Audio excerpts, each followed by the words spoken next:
l'acacia, c'est un bois qui est extrêmement résistant aux insectes, à l'humidité et tout ça, qui est très dur, très lourd, local, et qui est bien sec parce que c'est des plateaux que j'avais dans mon stock personnel et qui a été scié en 2007. Donc il a à peu près 5 ans de séchage. Voilà.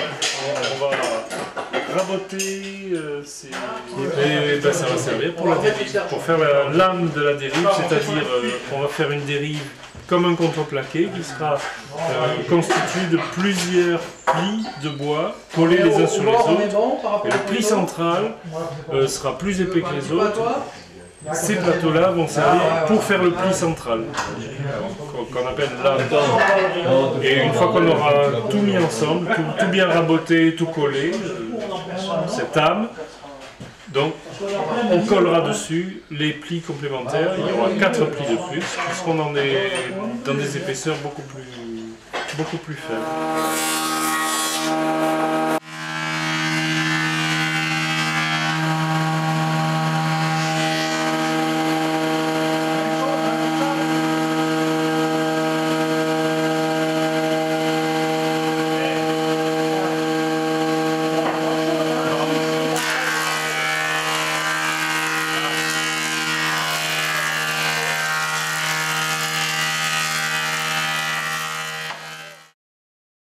Vous le roulez celui-là.